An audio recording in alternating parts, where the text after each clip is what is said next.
NTR ground లో 37వ book fair ప్రారంభించిన CM Revanth. 10 ఏళ్లలో కనిపించిన తెలంగాణ చరిత్ర అబద్ధమని విమర్శలు. శంషాబాద్ ఎయిర్పోర్ట్ లో పర్యాటక శాఖ ఆఫీస్ ప్రారంభం.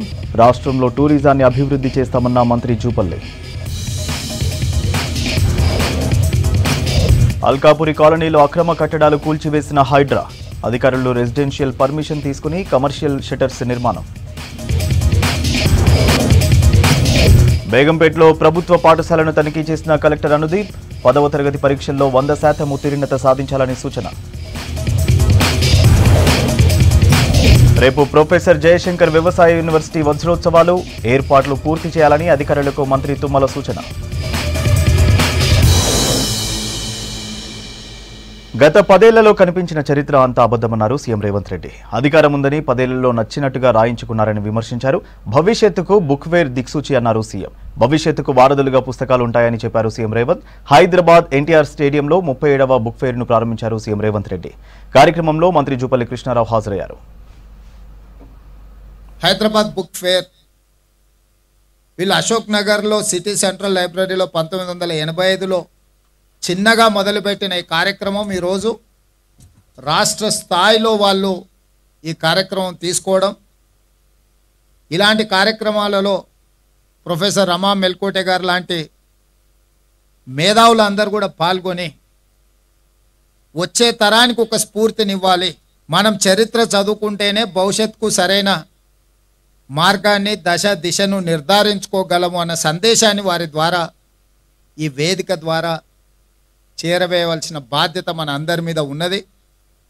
ఖచ్చితంగా తెలంగాణ రాష్ట్ర ప్రభుత్వం ఇలాంటి ప్రజలకు చేరువ కావాల్సిన కార్యక్రమాలను తప్పకుండా ప్రోత్సహిస్తుంది. ఈ కార్యక్రమంలో నా మంత్రివర్గ సహచరులే కాదు, నేను కూడా తప్పకుండా పాల్గొనడం ద్వారా ఈ సమాజం పట్ల మాకున్న సామాజిక బాధ్యతను మేము నెరవేర్చినట్టు అవుతుంది. చాలా సందర్భాలలో 90% యాంత్రికంగా రాజకీయ అవసరాలకు అనుగుణంగా కొన్ని కార్యక్రమాలు జరుగుతుంటాయి. ఇలాంటి కార్యక్రమాలు సామాజిక స్పృహతోటి, సామాజిక చైతన్యంతో ఈ సమాజంలో వస్తున్న మార్పు మంచిదా చెడ్డదా, ఆ మార్పు సమాజానికి ఏ రకంగా ప్రయోజనం చేకూరుతుంది అని విశ్లేషించుకోవడానికి పనికొచ్చే వేదికలు ఇవి. ఈ కొత్త తరం వాళ్ళకి తెలిసిందల్లా గూగుల్ ఒకటే, అందులో గూగుల్ చేస్తే ఆ వచ్చే సమాచారమే నిజమని అనుకుంటుంటారు. అందులో ఎవరో ఒకరు చేరవేసిన సమాచారమే మళ్ళీ వాళ్ళు చదువుకుంటున్నారు. అది వాస్తవం అవాస్తవానికి మధ్యలో there is an gap between truth and లై. ఎవరు ముందుగా అందులో ఏదైనా సమాచారాన్ని పెడితే అదే నిజం అనుకునే భ్రమలు. అందుకే ఎప్పుడు కూడా చరిత్రకారులు రాసిన పుస్తకాలు చదవడం ద్వారా చరిత్రలో కనుమరుగైన గొప్ప వ్యక్తుల గురించి తెలుసుకునే అవకాశం ఉంటుంది. అది నేను సంపూర్ణంగా విశ్వసిస్తున్నాను. వాళ్ళకు అనుకూలంగా రాయించుకున్న చరిత్రనే నిజమైన చరిత్రాన్ని భ్రమలు కల్పించే విధంగా మనం కళ్ళ ముందు 10 సంవత్సరాలు చూసినాము. అందుకే గత 10 సంవత్సరాలు మన ముందర కనిపించిన చరిత్రలో ఉన్న వాస్తవాలు అవాస్తవాలను గుర్తించి ఈ వేదిక మీద ఇక్కడికి వచ్చిన కవులను, కళాకారులను, అందుకే ఈ మధ్యకాలంలో తెలుగు యూనివర్సిటీకి సురవరం ప్రతాప్ రెడ్డి గారి పేరు మనం పెట్టుకోవడం జరిగింది. ఎందుకంటే వారి కలం ద్వారా ఆనాడు నిజాం ప్రభులకే వ్యతిరేకంగా ఒక పోరాటాన్ని మలిసిండ్రు. కాళోజీ గారు కావచ్చు, దాశరథి గారు కావచ్చు, ఇలా చెప్పుకుంటూ వెళ్తే చరిత్రలో చాలామంది కవులు, కళాకారులు మనకు స్ఫూర్తినిచ్చిండ్రు. మలిదశ తెలంగాణ ఉద్యమంలో కూడా అందశ్రీ గారు కావచ్చు, గద్దర్ కావచ్చు, గోరెటి వెంకన్న కావచ్చు, బండి యాదగిరి కావచ్చు, గూడ అంజయ్య గారు కావచ్చు, ఇలా చాలామంది కవులు వాళ్ళ సాహిత్యం ద్వారా పోరాటాలను నిర్మించడమే కాకుండా మాలాంటి వాళ్ళను నిజమైన తెలంగాణ ఆకాంక్షను వివిధ వేదికల ద్వారా మాట్లాడడానికి, వినిపించడానికి వారి స్ఫూర్తినిచ్చిండ్రు.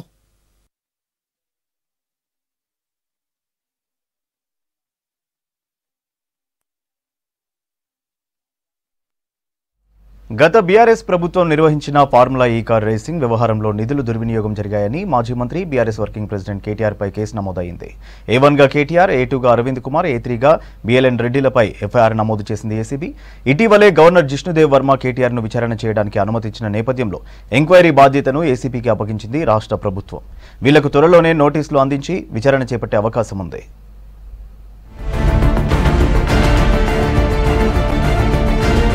ఫార్ములా ఈ రేసులో ప్రభుత్వ నిధులు దుర్వినియోగంపై ఏసీబీ మాజీ మంత్రి ఎమ్మెల్యే కేటీఆర్ పై కేసు నమోదు చేసింది. ప్రివెన్షన్ ఆఫ్ కరప్షన్ యాక్ట్ కింద కేసు పెట్టింది. A1గా కేటీఆర్, A2గా అరవింద్ కుమార్, A3గా HMDA మాజీ చీఫ్ ఇంజనీర్ BLN రెడ్డిని చేర్చింది. ప్రభుత్వ నిధులు దుర్వినియోగం చేసినట్లు ఏసీబీ తెలిపింది. 13(1)A, 13(2) CP యాక్టుతో పాటు 4 సెక్షన్లతో నాన్ బెయిలబుల్ కేసులు పెట్టింది. హైదరాబాద్ లో 4 ఏళ్లు ఫార్ములా ఈ రేస్ నిర్వహించేలా గత బీఆర్ఎస్ ప్రభుత్వం అగ్రిమెంట్ కుదుర్చుకుంది. FEO, S nextgen private limited, HMDA ఒప్పందం చేసుకున్నాయి. 2022 అక్టోబర్ 25న త్రైపాక్షిక ఒప్పందంపై సంతకాలు కూడా చేశాయి.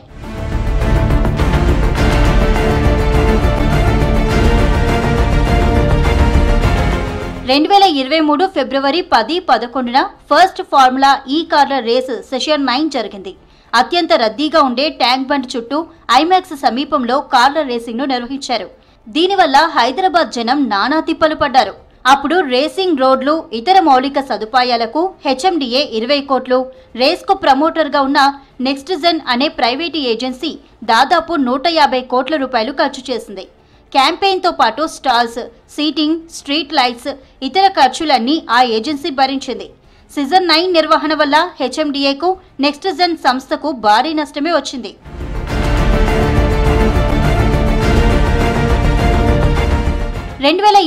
డిసెంబర్ 7న అధికారంలోకి వచ్చిన కాంగ్రెస్ ప్రభుత్వం ఫార్ములా ఈ రేస్ పై ఆరా తీసింది. పురపాలక శాఖ ఒప్పందంలోని రూల్స్ ను ఉల్లంఘించిందంటూ FEO సెషన్ 10ని రద్దు చేసింది. ఎన్నికల సమయంలో ఆర్థిక శాఖ అనుమతి లేకుండా 55 కోట్ల రూపాయలను విదేశీ సంస్థకు HMDA ద్వారా చెల్లింపులు చేయడాన్ని తీవ్రంగా పరిగణించింది. ఈ క్రమంలో అరవింద్ కుమార్ ను పురపాలక శాఖ నుంచి బదిలీ చేసింది. నిధుల చెల్లింపులో జరిగిన ఉల్లంఘనలపై వివరణ ఇవ్వాలంటూ అరవింద్ కుమార్ కు CS శాంతికుమారి మెమో జారీ చేశారు.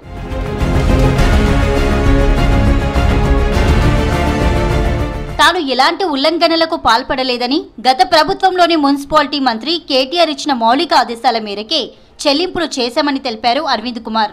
తర్వాత ప్రభుత్వం అనుమతిస్తుందని చెప్పడంతోనే FEOకు నిధులు విడుదల చేసినట్టుగా వివరణిచ్చారు. నిధుల చెల్లింపులో అరవింద్ కుమార్ ప్రమేయం లేదని, తనదే బాధ్యత అని స్వయంగా ఒప్పుకున్నారు కేటీఆర్.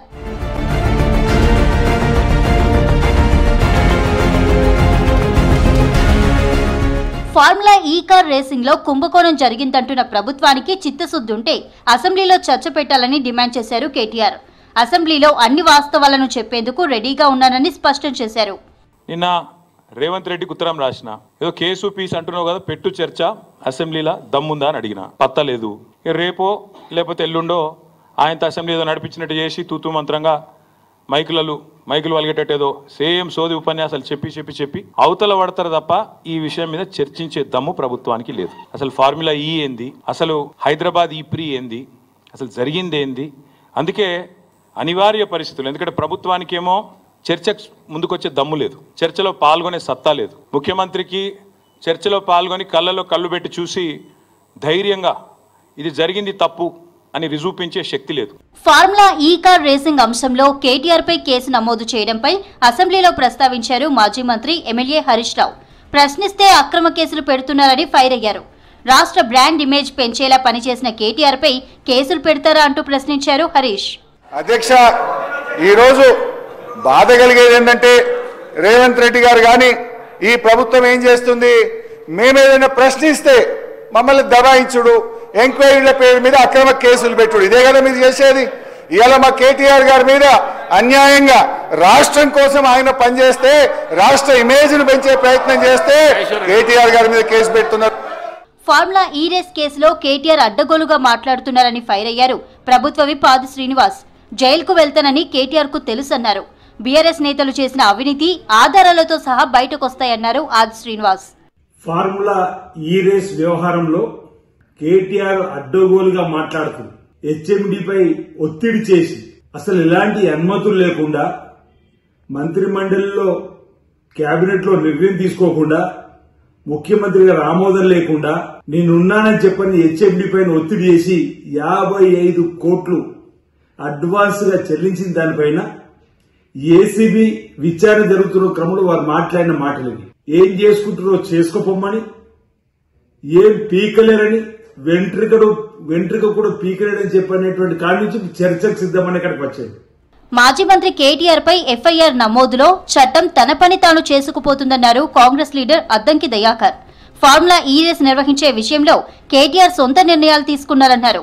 కేబినెట్ ను సంప్రదించకుండా ప్రభుత్వ సొమ్మును దుర్వినియోగం చేశారని మండిపడ్డారు. తప్పు చేశాడని తెలిసే అరెస్టు చేస్తే చేసుకోండని మాట్లాడుతున్నారని ఫైర్ అయ్యారు అద్దంకి దయాకర్. ఫార్ములా ఈ రేస్ కార్ల విషయంలో తాను తీసుకున్న నిర్ణయాలు ఏకపక్షంగా ఉండడమే కాకుండా కేబినెట్ అప్రూవల్ లేకుండానే నేరుగా నిధుల వినియోగం జరిగిందనేది అభియోగం ఉంది. దాని విషయంలో చట్టం తన పని తను చేసుకుపోతున్న క్రమం. అందుకనే మనోడు ప్రతిసారి అరెస్ట్ చేసి చేసుకోండి, పెడితే కేసులు పెట్టుకోండి, ఏం పీక్కుంటారో పీక్కోండి అని ఇలాంటి మాటలు అందుకే వస్తున్నాయి అనేది మనకు దీని ద్వారా అవగతం అవుతున్నది. ఇక ఇటీవలే గవర్నర్ జిష్ణుదేవ్ వర్మ కేటీఆర్ ను విచారణ చేయడానికి అనుమతిచ్చిన నేపథ్యంలో ప్రభుత్వం ఎంక్వైరీ బాధ్యతను ఏసీబీకి అప్పగించింది. దీంతో ఇవాళ కేసులు నమోదు చేశారు అధికారులు. ఓ ప్రైవేటు కంపెనీ పైన కూడా ఏసీబీ అధికారులు కేసు నమోదు చేశారు. రానున్న రోజుల్లో ఈ కేసులో కీలకమైన వ్యక్తులను అరెస్టు చేసి విచారణ చేసే అవకాశాలున్నాయి.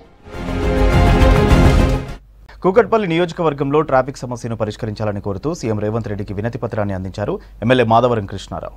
మూసాపేట్ ఆంజనేయ నగర్ సర్కిల్ దగ్గర గోకుల్ చౌరస్తా నుంచి వసంత విహార్ వరకు ఫ్లైఓవర్లను నిర్మించాలని కోరారు. క్రీడాకారులకు అనువుగా స్టేడియం నిర్మాణం కోసం హుడా ట్రక్ పార్క్ స్థలాన్ని కేటాయించాలని విజ్ఞప్తి చేశారు. సీఎం సానుకూలంగా స్పందించారని, త్వరలోనే చర్యలు చేపడతామని హామీ ఇచ్చారన్నారు ఎమ్మెల్యే మాధవరం కృష్ణారావు.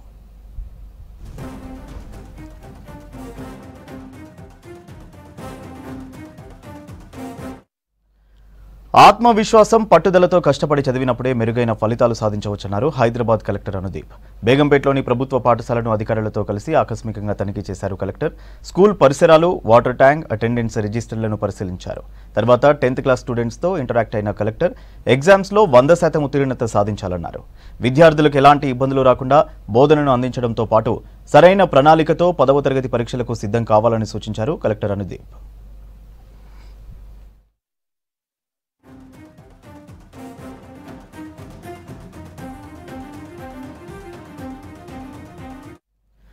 సిటీలో ట్రాఫిక్ అధికంగా ఉండడంతో సంఘటనా స్థలానికి చేరుకోవడానికి కొన్నిసార్లు ఆలస్యం అవుతుందంటున్నారు 108 అంబులెన్స్ డ్రైవర్లు.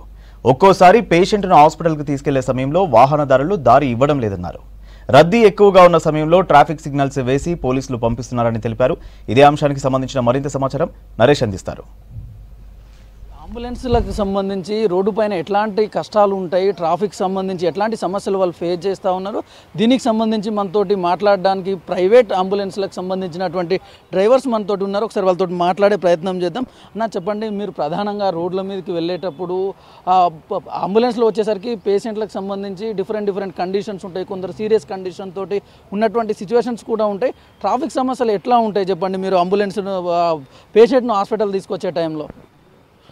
పేషెంట్స్ మనకు కాల్ చేసి, అంటే ఈ నియర్ బై నుంచి ఎక్కడి నుంచి అయినా కాల్ చేయొచ్చు అన్న, అప్ టు 10 to 15 కిలోమీటర్స్ లోపు వరకు మనం ఒక మిడిల్ పాయింట్ ఉంటుంది మనకి. సో అక్కడ నుంచి పేషెంట్ కాల్ చేసిన 20-25 మినిట్స్లో మనం వెహికల్ పెట్టాలి. సో ఈ ట్రాఫిక్ జామ్ వల్ల ఏమవుతుందంటే అక్కడికి వెళ్ళే పేషెంట్ కండిషన్ కోల్పోవడము, అండ్ అంటే ఇంటి దగ్గర నుంచి పికప్ వాటికి కండిషన్ కోల్పోవడము, ఇంకా అన్కాన్షియస్ అయిపోవడము, ఇంకా వేరే సిచ్యువేషన్స్ రావడం, సో అలాంటివి కొంచెం ఫేస్ చేయాల్సి ఉంటుంది. సో ఏం లేదు, ఇప్పుడు ట్రాఫిక్ పెరగడం వల్ల మనకు వచ్చేది మనకు 20-25 నిమిషాల టైంలో మనం చేరుకోలేకపోతున్నాం అన్న. సో దానివల్ల కొందరిని కాపాడలేకపోతున్నాం. 99% మా ప్రయత్నాలు మేము చేస్తాం ట్రాఫిక్లో. సరైన వేసుకొని నిలడము, మనకు ట్రాఫిక్ సిగ్నల్ ఆపగానే మనకి గ్రీన్ ఛానల్ ఇచ్చేసి మనల్ని పంపేయడం, అలాంటి ఎంత ట్రై చేసినా కూడా మనకి వెళ్ళే టైం సరిపోక ట్రాఫిక్ జామ్కి కొన్ని పేషెంట్లను హాస్పిటల్కి టైం తీసుకురాలేకపోతున్నాము. కొన్ని అన్ఎక్స్పెక్టెడ్గా అయిపోవడము, వాళ్ళకి మనం ఎక్స్ప్లెనేషన్ ఇచ్చుకోవడము, దానివల్ల కొంచెం ఇబ్బంది అవుతుందండి ఈ ట్రాఫిక్ వల్ల. మామూలుగా సాధారణంగా పీక్ అవర్స్ టైంలో, అటు మార్నింగ్ టైంలో కానివ్వండి లేదంటే ఈవినింగ్ టైంలో ట్రాఫిక్ ఎక్కువగా ఉంటుంది. అట్లాంటి టైం లోపల ఇటు ట్రాఫిక్ పోలీసుల నుంచి కూడా క్లియరెన్స్కి సంబంధించి ఎట్లాంటి సహకారం ఉంటుంది మీకు? అన్న ఇప్పుడు సిగ్నల్ దగ్గర వెహికల్ ఆపి సైరన్లో ఉంటే కంపల్సరీ వాళ్ళు కూడా టైంకి రెస్పాండ్ అయ్యి మనకి గ్రీన్ సిగ్నల్ ఇవ్వడం జరుగుతుందన్న. ట్రాఫిక్కి కొంచెం డిస్టెన్స్లో వెహికల్ ఉండి ఆ సైరన్ సౌండ్ వాళ్ళకి వినపడకపోవడం, హెవీ ట్రాఫిక్ టైంలో, మార్నింగ్ టైంలో, ఈవినింగ్ టైంలో, అలాంటి టైంలో సైరన్ ఎక్కువ అక్కడ సిగ్నల్ వరకు రీచ్ కాకపోవడం వల్ల దానివల్ల కొంచెం ఇబ్బంది అవుతుంది. అదేవిధంగా పబ్లిక్ నుంచి కూడా రోడ్డు మీద వెళ్ళేటప్పుడు ఎట్లాంటి కోఆపరేషన్ ఉంటుంది? కోఆపరేషన్ అంటామన్నా కొందరు సైడ్ ఇచ్చే వాళ్ళు ఇస్తున్నారన్న. ఒక 100%లో ఒక 30% వరకు సైడ్స్ ఇస్తారు. మిగతా పీపుల్ ఇంకా అటు ఇటు జరగకుండా అట్నే రోడ్ పైన ఉండిపోవడం జరుగుతుందన్న. దానివల్ల కూడా కొంచెం డిలే అవుతుంది. ఈ సైరన్కు సంబంధించి కూడా సైరన్ వేసుకుంటూ పోతుంటే మామూలుగా పోలీస్ది, అంబులెన్స్ది దాదాపు దగ్గరగా ఉండే అవకాశం ఉంటుంది కదా, దానికి పబ్లిక్ నుంచి ఎట్లాంటి రెస్పాన్స్ ఉంటుంది? వాళ్ళు అంబులెన్స్ అనేటటువంటిది సైడ్ ఇస్తారా? 100% ఇప్పుడు మా బ్రదర్ చెప్పినట్టుగా 100లో 70% మనకి ఆల్మోస్ట్ అంత ట్రాఫిక్ క్లియరెన్స్ ఇస్తున్నారు. ఇంకోటి మన తెలంగాణ ట్రాఫిక్ పోలీస్ కూడా మాకు చాలా సపోర్టివ్గా ఉంటారు అనమాట. ఇంకోటి ఏంటంటే ఈ మధ్య రేవంత్ రెడ్డి గారు వచ్చిన తర్వాత, కొత్త కమిషనర్ వచ్చిన తర్వాత కంట్రోల్ రూమ్కి ఫోన్ చేసి so and so vehicle ventilator very emergency purpose ఉందండి, ఫర్ ఎగ్జాంపుల్ ఏజీ హాస్పిటల్ నుంచి బేబీని నీలోఫర్కి షిఫ్ట్ చేయాలనుకోండి, కంట్రోల్ రూమ్ నుంచి మాకు నెంబర్ వచ్చారు. ఆ నెంబర్కి ఇచ్చేసి ఆ వెహికల్ నెంబరు, తర్వాత వచ్చేసి డ్రైవర్ నెంబరు మేము ఆ కంట్రోల్ రూమ్కి చెప్పేస్తే వాళ్ళు అక్కడైతే ఫర్ ఎగ్జాంపుల్ హైటెక్ సిటీ సిగ్నల్ క్లియర్ చేయడము, తర్వాత వచ్చేసి మన ఎల్వి ప్రసాద్ సిగ్నల్ క్లియర్ చేయడము, పంజాగుట్ట సిగ్నల్ అట్లా క్లియర్ చేసి వాళ్ళు కూడా మాకు సపోర్టివ్గానే ఉన్నారు. బట్ ఏంటంటే కొంతమంది చదువుకున్న వాళ్ళే మాకు సైడ్ ఇవ్వట్లేదు అనమాట. ఎక్కువ ఎడ్యుకేటెడ్ ఎవరైతే ఉన్నారో వాళ్ళు సైడ్ ఇవ్వట్లేదు. నార్మల్ పీపుల్ ఎవరైతే ఉన్నారో అర్థం చేసుకొని ఆ అంబులెన్స్ విలువ తెలిసిన వాళ్ళు, అంబులెన్స్ అసలు ఏంటనేది దాని గురించి ఎగ్జాక్ట్గా తెలిసిన వాళ్ళే మాకు సైడ్ ఇస్తున్నారు తప్ప నార్మల్ పీపుల్ ఎవ్వరు సైడ్, చదువుకున్న వాళ్ళైతే మాకు సైడ్ ఇవ్వట్ల. అది కొన్ని కేసెస్ వల్ల ఇలాంటి జరగడం వల్ల ప్రాణాలు చాలా కోల్పోతున్నాయి. చాలా సందర్భాల్లో ఎవరికైనా సరే ప్రాణం అనేటటువంటిది చాలా ఇంపార్టెంట్. మీరు ఎంత చెప్పినప్పటికీ కూడా ఫ్యామిలీ మెంబర్స్ మా ప్రాణాలు దక్కించుకోవాలనేటటువంటి ఉద్దేశంతో ఉంటారు వాళ్ళ అంబులెన్స్లో తీసుకొచ్చే పేషెంట్స్ విషయంలో. అయినప్పటికీ ఏదైనా నష్టం జరిగినప్పుడు వాళ్ళ నుంచి రియాక్షన్స్ ఎట్లాంటి ఇబ్బందులు మీరు ఫేస్ చేస్తూ ఉంటారు? ఇబ్బందులు అంటే అర్థం చేసుకున్న వాళ్ళైతే జరిగిపోయిందని ఊరుకుంటారు. అర్థం చేసుకునే వాళ్ళు ఏంటంటే డ్రైవర్ల పైన చేసుకోవడము, వెహికల్ పైన చేసుకోవడం జరుగుతుంది అనమాట. ఇప్పుడు అర్థం చేసుకుని డాక్టర్ గారు అక్కడ కౌన్సిలింగ్ ఇచ్చిన తర్వాత ఆల్రెడీ హోప్లెస్ పేషెంట్, హోప్లెస్ అని చెప్పి డాక్టర్ కౌన్సిలింగ్ ఇచ్చిన తర్వాత ఓకే. ఇక కొంతమంది అర్థం చేసుకునే వాళ్ళు ఎట్లుంటారు అంటే చెప్పాను కదండి, బండిని డ్యామేజ్ చేయడం, లేకపోతే మా డ్రైవర్ల మీద చర్యలు చేసుకోవడం అలా ఉంటుందన్నమాట. మ్యాక్సిమం 90% అయితే అర్థం చేసుకుంటారు. కొంతమంది 10% అగ్రెసివ్ ఉన్న వాళ్ళు అర్థం చేసుకోరు. అలా బ్రదర్. ఒక పేషెంట్ క్రిటికల్ కండిషన్లో ఉన్నటువంటి పేషెంట్ను మీరు తీసుకొచ్చి హాస్పిటల్లో అడ్మిట్ చేసిన తర్వాత ఆ సక్సెస్ అయితే మీకు ఎట్లాంటి ఫీలింగ్ ఉంటుంది? అది చెప్పలేని ఆనందము, చెప్పలేని సంతోషము.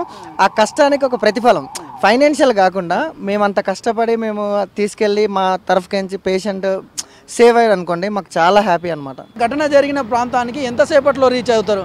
30 సెకండ్లో అంటే 30 సెకండ్లో స్టార్ట్ అయిపోతాం. మాకు రాగానే 10 నిమిషాలు డిస్టెన్స్ బట్టి 10 నిమిషాల లోపు వెళ్ళిపోతాం.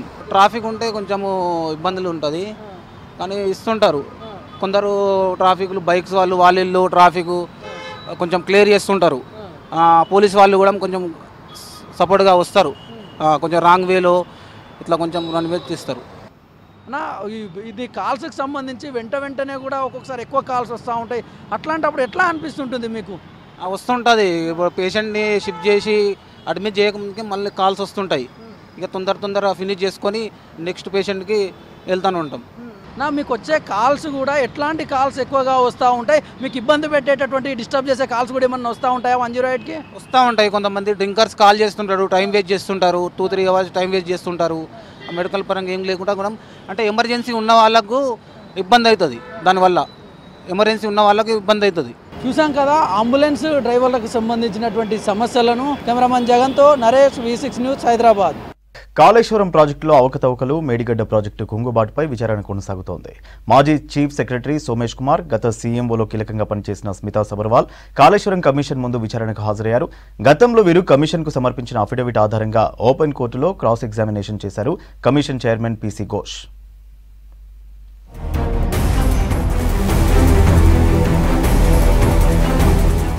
మాజీ CS Somesh Kumar, senior IAS Smita Sabharwal Kaleshwaram commission ముందు విచారణకు వచ్చారు. ఓపెన్ కోర్టులో సోమేష్ కుమార్, స్మితా సబర్వాల్ను కమిషన్ చైర్మన్ PC ఘోష్ ప్రశ్నించారు. ఈ ప్రాజెక్టుతో సంబంధం ఉన్న అధికారులు అందరికీ గతంలో నోటీసులు ఇచ్చి అఫిడవిట్ తీసుకున్న కమిషన్ చైర్మన్ ఇప్పుడు క్రాస్ ఎగ్జామిన్ చేస్తున్నారు. అయితే విచారణలో భాగంగా మాజీ సీఎస్ సోమేష్ కుమార్ పై కాళేశ్వరం కమిషన్ సీరియస్ అయింది. పిలిచిన వెంటనే విచారణ హాల్లోకి రాకపోవడంపై కమిషన్ చైర్మన్ ఘోష్ అసహనం వ్యక్తం చేశారు.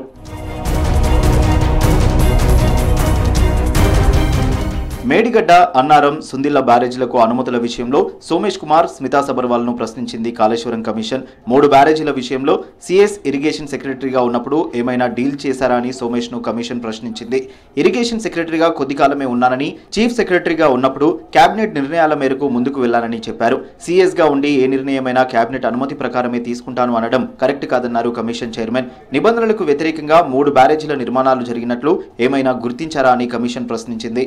అయితే కమిషన్ అడిగిన ప్రశ్నలకు మాజీ సీఎస్ సూటిగా సమాధానం చెప్పలేదని కమిషన్ చీఫ్ సీరియస్ అయ్యారు.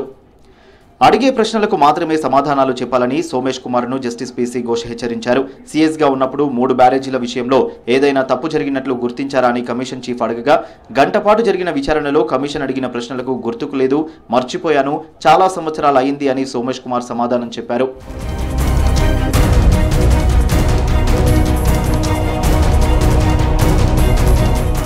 గతంలో సీఎం సెక్రటరీగా పనిచేసిన స్మితా సబర్వాల్ను కమిషన్ బహిరంగంగా విచారించింది. మేడిగడ్డ, సుందిల్లా, అన్నారం బ్యారేజ్లో అనుమతులు, నిర్మాణంపై స్మితా సబర్వాల్ను జస్టిస్ ఘోష్ ప్రశ్నించారు. కేబినెట్ అనుమతి లేకుండానే జీవోలు వచ్చాయా అని ప్రశ్నించగా తనకు తెలియదని స్మితా సబర్వాల్ సమాధానం ఇచ్చారు. ఆనాడు సీఎంఓలో పనిచేసినప్పటికీ తన పాత్ర లిమిటెడ్ అని చెప్పుకొచ్చారు. ప్రాజెక్టు నిర్మాణ సమయంలో తప్పిదాలు జరిగితే అందుకు సంబంధించిన సమాచారాన్ని సీఎంకు ఇవ్వడమే తన పని అని తెలిపారు.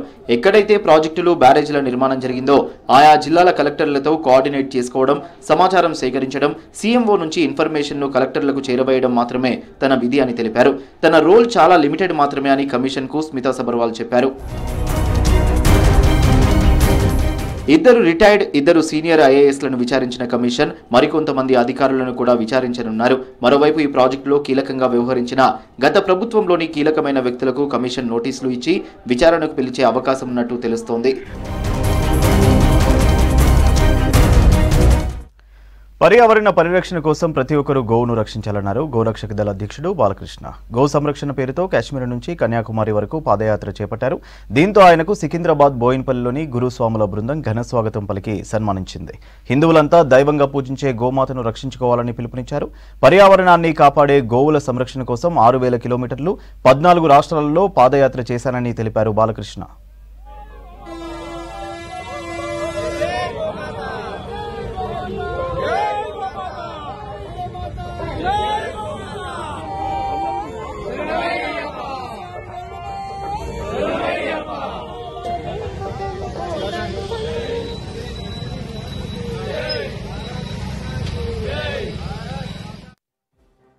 భూరక్షణ, పర్యావరణ రక్షణ కోసం కశ్మీర్ నుండి కన్యాకుమారి వరకు 4900 కిలోమీటర్లు 14 రాష్ట్రాలు 6 నెలల పాటు పాదయాత్ర స్వాగతం. అందులో భాగంగా 84 రోజుల తర్వాత 2600 కిలోమీటర్లకు పైగా నడిచి ఈరోజు బోయిన్పల్లి ప్రాంతానికి చేరుకోవడం జరిగింది. ప్రతి గుండెలో కూడా గోవును రక్షించాలని, ప్రతి ఒక్కరి గుండెలో ఒకటే ఉండి ఈ ఆవును బతికించాలి. గోవుతోనే ఈ భూమిని బతికించగలుగుతాం. ప్రపంచంలో ఏ వస్తువు కూడా ఈ భూమిని కాపాడడానికి మనకు ఒక ఆవు మూత్రం, ఆవు పేడ మాత్రమే ఈ భూమిని కాపాడబడుతుంది. ఎందుకంటే భూమి పూర్తిగా బంజరుగా తయారైంది. మనము ఎన్నో ఏళ్ల నుంచి ఈ భూమిపై వ్యవసాయం చేస్తున్నాం, కానీ ఈ భూమిలో ఎక్కడ సూక్ష్మ పోషకాలు లేవు. ఈ భూమి పూర్తిగా రసాయనికాలతో నిండిపోయింది. మన భవిష్యత్ తరాలు, మన పిల్లల కోసం ఆహారాన్ని అందించాలంటే రాబోయే రోజుల్లో ఈ భూమిపై పంట పండడానికి ఆస్కారం లేకుండా తయారైంది. కాబట్టి గో ఆధారిత వ్యవసాయంతో, గోమూత్రం, గోమయంతో పంటలు పండించినట్టయితే ఆరోగ్యకరంగా ఉంటాం. అంబేద్కర్ పై అనుచిత వ్యాఖ్యలు చేసిన కేంద్ర హోంశాఖ మంత్రి అమిత్ షాను మంత్రి పదవి నుండి బర్తరఫ్ చేయాలని మాల సంఘాల జేఏసీ నేతలు డిమాండ్ చేశారు. ఆయన వ్యాఖ్యలకు నిరసనగా ట్యాంక్ బండ్ దగ్గర అంబేద్కర్ విగ్రహానికి పాలాభిషేకం చేశారు. ఈ కార్యక్రమంలో మాల జేఏసీ నాయకులు పాల్గొన్నారు. అంబేద్కర్ రాసిన రాజ్యాంగం వల్లే అమిత్ షాకు కేంద్ర మంత్రి పదవి దక్కిందన్నారు.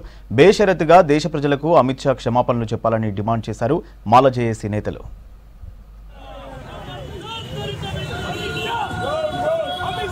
బాబాసాహెబ్ అంబేద్కర్ గారిని చాలా విమర్శించినందుకు బాబాసాహెబ్ రాసిన రాజ్యాంగం వల్లనే నీవు ప్రమాణ స్వీకారం చేసి హోంమంత్రి అయినావు. అందు గురించేనే బాబాసాహెబ్ అన్ననికి నీకు అర్హుడవు అని, నీవు అర్హుడవు కావు అని కూడా మేము డిమాండ్ చేస్తున్నావు.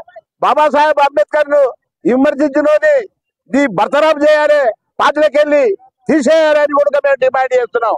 అందు గురించే రాష్ట్ర వ్యాప్తంగా అన్ని జిల్లాల వారిగా ధర్నాలు, రస్తరోకాలు, దిష్టిబొమ్మలు తరగబెట్టాలి. రేపటి ఉంటే ఈ దేశంలో ఉన్నటువంటి 142 కోట్ల ప్రజలకు అమిత్ షా గారు క్షమాపణ చెప్పాలని ఈ సందర్భంగా మేము డిమాండ్ చేస్తున్నాం.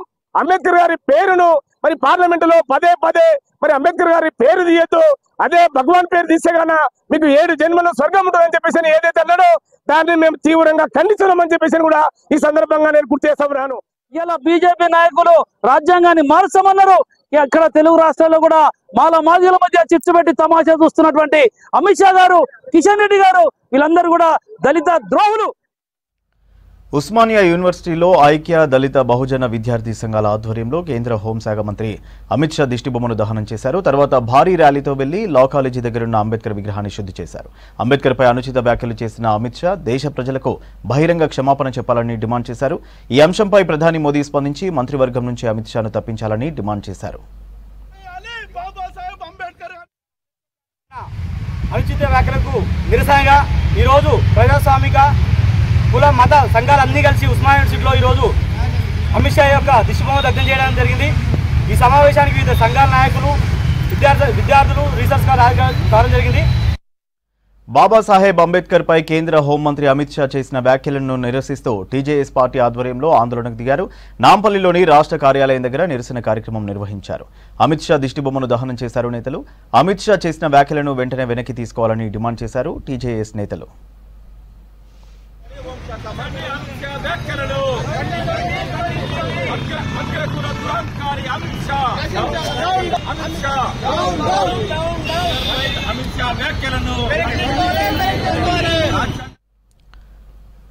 దేశంలో ప్రజాస్వామ్యం మనుగడ సాగడానికి అంబేద్కర్ కారణమన్నారు బడంగ్పేట మేయర్ పారిజాత నరసింహారెడ్డి. అంబేద్కర్ పై అనుచిత వ్యాఖ్యలు చేసిన కేంద్ర హోంశాఖ మంత్రి అమిత్ షాను మంత్రి పదవి నుంచి బర్తరఫ్ చేయాలని డిమాండ్ చేశారు. అమిత్ షా వ్యాఖ్యలకు నిరసనగా బడంగ్పేటలోని అంబేద్కర్ విగ్రహానికి పాలాభిషేకం చేశారు. అనంతరం కాగడాలతో భారీ ప్రదర్శన చేశారు. ఈ కార్యక్రమంలో స్థానిక కార్పొరేటర్లు, కాంగ్రెస్ నాయకులు పాల్గొన్నారు. చట్టసభల్లో అగౌరవపరిచే మాటలు మాట్లాడుతున్నటువంటి ఒక పెద్ద మనిషి అమిత్ షా గారు డాక్టర్ బాబాసాహెబ్ అంబేద్కర్ వాసులైనటువంటి మనందరం కూడా తన బిడ్డల్లాగా, ఎందుకంటే ఈరోజు ఒక్కొక్క సీటు ఒక రిజర్వేషన్ మనం కూర్చుంటున్నాం, పరిపాలన చేస్తున్నాము అని అంటే ఆయన పెట్టిన భిక్షనే. కాబట్టి ఆయనను అవమానించే విధంగా మాట్లాడినటువంటి అమిత్ షా గారు మరి క్షమాపణ చెప్పాల్సిన అవసరం ఉంది, బహిరంగ క్షమాపణ చెప్పాల్సిన అవసరం ఉంది. మీరు అంబేద్కర్ అని ఎందుకు అంటారు, అదే దేవుణ్ణి స్మరించవచ్చు కదా అని అన్నారు. మరి మీరు దళిత నాయకుల దగ్గరికి ఓట్లు అడగడానికి ఎట్లా పోయిర్రు? అంబేద్కర్ అడ్డం పెట్టుకోలేదా? అంబేద్కర్ పేరు వాడలేదా? ఎక్కడా కూడా అంబేద్కర్ పేరు వాడకుండా దేవుణ్ణి నమ్మిర్రా? దేవుడైనా చనిపోయిన వాళ్ళందరూ కూడా దేవునితో సమానం. మనం ఒకరిని కించపరిచే విధంగా మాట్లాడితే అది మనకే అగౌరవం. మీరు ఇచ్చే మెసేజ్ ఏంది? యావత్ యూత్ కానివ్వండి, యావత్ ప్రజలకు కానివ్వండి, ఈ దేశాన్ని పరిపాలించే నాయకుల్లాగా కాదు, గల్లీలో నాయకులాగా మాట్లాడుతున్నారు మీరు చట్టసభల్లో. అమిత్ షా గారు బహిరంగ క్షమాపణ చెప్పాలని డిమాండ్ చేస్తా ఉన్నాం. ఆటో డ్రైవర్ల పట్ల కాంగ్రెస్ ప్రభుత్వ వైఖరిని నిరసిస్తూ రేపు అసెంబ్లీ ముట్టడిస్తామన్నారు Telangana auto drivers unions JAC నాయకులు. ఆటో డ్రైవర్లకు కాంగ్రెస్ ప్రభుత్వం ఇచ్చిన హామీలను నెరవేర్చాలని డిమాండ్ చేశారు జేఏసీ కన్వీనర్ వెంకటేష్. 6 నెలలుగా చర్చల పేరుతో సీఎం, మంత్రి పొన్నం కాలయాపన చేస్తున్నారని మండిపడ్డారు. మహాలక్ష్మి ఉచిత బస్సు ప్రయాణం పథకం వల్ల ఆటో డ్రైవర్లు తీవ్రంగా నష్టపోతున్నామని ఆవేదన వ్యక్తం చేశారు. ప్రభుత్వం తమ సమస్యలు పట్టించుకోకపోతే పోరాటానికి వెనుకడుగు వేసే ప్రసక్తే లేదన్నారు ఆటో యూనియన్ జేఏసీ నేతలు. ఆటో డ్రైవర్లకు థర్డ్ పార్టీ ఇన్సూరెన్స్ చేయమన్నాం, ఎంత ఉందని అడిగారు. రేపు శనివారం వరకు అసెంబ్లీ ఉంది, వారు అసెంబ్లీ లోపల మాకు పరిష్కరించే దాఖలా లేవు. పోయిన అసెంబ్లీ సమావేశాల్లో మా గురించి మాట్లాడలే, ఈ సమావేశాల్లో మాట్లాడలేదు. కాబట్టి రేపు 20వ తారీఖు నాడు ఒక్కరోజు మేము రేపు చలో అసెంబ్లీకి రాష్ట్ర వ్యాప్తంగా ఆటో డ్రైవర్లందరూ సమీకరించి రేపు చలో అసెంబ్లీ కార్యక్రమాన్ని ఇక్కడ ఏఐటీసీ కార్యాలయం హిమాయత్ నగర్ నుండి చలో అసెంబ్లీ కార్యక్రమాన్ని వేలాది మందితో మేము నిర్వహిస్తున్నాం. అసెంబ్లీ ముట్టడిని రేపు కొనసాగిస్తాం. అప్పటికి కూడా ప్రభుత్వం ఆలోచన చేసుకోవాలి. ఇవాళ కడుపు గాలి గిరాకీ లేక ఆటో డ్రైవర్లు, ఇవాళ పేదవాళ్ళు చాలా మంది ఉపవాసం ఉంటూ ఆత్మహత్యలు చేసుకుంటున్నారు. కాబట్టి మేము గతిలేని సమస్యలో, విధి లేని విషయంలో మేము ఇవాళ ప్రభుత్వం పైన ఒత్తిడి తీసుకురావడానికి రేపు 20వ తారీఖు నాడు రాష్ట్ర వ్యాప్తంగా తెలంగాణ ఉన్న ఆటో డ్రైవర్లందరూ కూడా సమీకరించి చలో అసెంబ్లీని రేపు ముట్టడిస్తామని చెప్పి మేము ఆటో సంఘాల జేఏసీ తరఫున మేమందరూ కూడా ప్రభుత్వానికి రంగారెడ్డి జిల్లా రాజేంద్రనగర్లో నిర్వహించనున్న ప్రొఫెసర్ జయశంకర్ వ్యవసాయ విశ్వవిద్యాలయ వజ్రోత్సవ ఏర్పాట్లను పరిశీలించారు మంత్రి తుమ్మల నాగేశ్వరరావు. వ్యవసాయ కార్యదర్శి రఘునందన్ రావు, కమిషనర్ గోపిలతో కలిసి స్పోర్ట్స్ కాంప్లెక్స్, ఆడిటోరియాన్ని పరిశీలించారు. అరేంజ్మెంట్స్ కు సంబంధించి అధికారులు మంత్రికి వివరించారు. ఎలాంటి ఇబ్బందులు తలెత్తకుండా ఏర్పాట్లు చేయాలని సూచించారు మంత్రి తుమ్మల నాగేశ్వరరావు.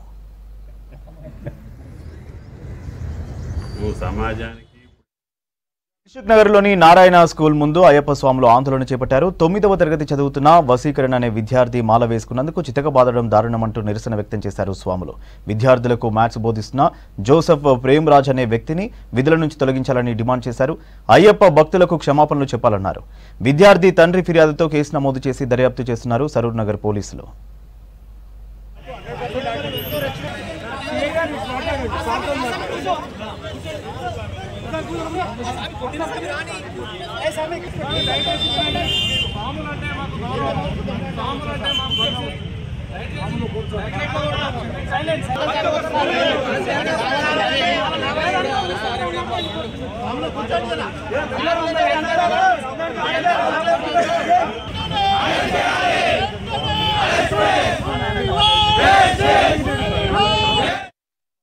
మేము క్లాస్లో కూర్చున్నాం. అది 2:45 అవుతుంది టైం. అప్పుడు సార్ వచ్చి నార్మల్గా కూర్చొని మీ వర్క్స్ చేసుకోండి అంటే మేము బుక్ కోసం మాట్లాడుతున్నాం. అది ఇంకా వచ్చి డిస్టర్బ్ అవుతున్నది అన్నట్టు చేసి వచ్చి నా పైన కొట్టిండు. నన్ను కొట్టేసరికి నేను ఎందుకు కొడుతురు అని అడిగేసరికి మళ్ళీ కొట్టి బెదిరించి ఒక పేపర్ పైన నా సిగ్నేచర్ తీసుకొని నన్ను కొట్టడం జరిగింది. అంటే నా బలవంతంగా నాతో బ్లాక్మెయిల్ చేసి సైన్ పెట్టించుకోండు, సిగ్నేచర్ పెట్టించుకోండు, బ్లాక్మెయిల్ చేసి సిగ్నేచర్ పెట్టించుకోండు. లెటర్లో నాకైతే తెలిసిన ఇన్ఫర్మేషన్ ఏంటంటే నా పైన నాకన్నా టీసీ చేయాలి, ఆయన నన్ను సస్పెండ్ చేయాలన్నట్టు ఆయన ఫేవర్గా రాసుకున్నట్టు అయితే తెలిసింది నాకు. వైట్ పేపర్ మీద సిగ్నేచర్ తీసుకొని ఏం చేసుకో అని చెప్పి బెదిరించిండంట. అసలు క్లాస్ కూడా చెప్తలేడు అతను, వేరే మీరు రాసుకోమని చెప్పిండంట. కావాలని టార్గెట్ చేసి కొట్టిండని మా బాబు చెప్తుండు. అతని మీద కఠినంగా చర్య తీసుకోవాలి. అది కూడా యాజమాన్యం కూడా మాకు చెప్పడం జరిగింది, కఠినంగా తీసుకోవడం చెప్పేసి అతన్ని సస్పెండ్ చేయాలి. వాళ్ళు కూడా యాజమాన్యం కూడా అతని మీద కేసు పెట్టాలి. అతనికి అన్ని శిక్షలు ఈయన వైట్ పేపర్ మీద సిగ్నేచర్, బ్లాక్మెయిల్ కేసు ఒకటి, మరియు ఈయన కుట్టినందుకు చిన్న బాబుని కొట్టిన చైల్డ్ కేసు కూడా అన్ని కేసులు బుక్ చేసి చేయాలని చెప్పేసి సిఐ గారిని కూడా కోరడం జరుగుతున్నాము. మేడ్చల్ జిల్లా నాగారంలో మైనారిటీ గురుకుల పాఠశాలలోని విద్యార్థినులు అస్వస్థతకు గురయ్యారు. మధ్యాహ్నం భోజనం చేసిన తర్వాత 33 మంది స్టూడెంట్స్ కడుపు నొప్పితో బాధపడుతూ వాంతులు చేసుకున్నారు. వెంటనే హాస్టల్ సిబ్బంది గడికేసరలోని ప్రభుత్వ హాస్పిటల్కు తరలించి చికిత్స అందించారు. ప్రస్తుతం విద్యార్థినుల ఆరోగ్య పరిస్థితి నిలకడగా ఉందని తెలిపారు డాక్టర్లు. ఉదయం ఎన్ని గంటలకు వచ్చారు? ఉదయం ఎన్ని గంటలకు జరిగింది? అంత issues just normal stomach pain అయింది. ఏమన్నా ఫుడ్ పాయిజన్ అనేది? ఫుడ్ పాయిజన్ ఏం లేదు. మాకు అంటే మైదా కదా, డైజెస్ట్ కాక స్టమక్ పెయిన్ అయింది. మీ పేరెంట్స్కి మళ్ళీ ఇన్ఫార్మ్ చేశారా? రాలేదు ఇప్పుడు పేరెంట్స్ ఇప్పటి వరకు కూడా. ఇవి Hamara Hyderabad updates. Keep watching V6 news.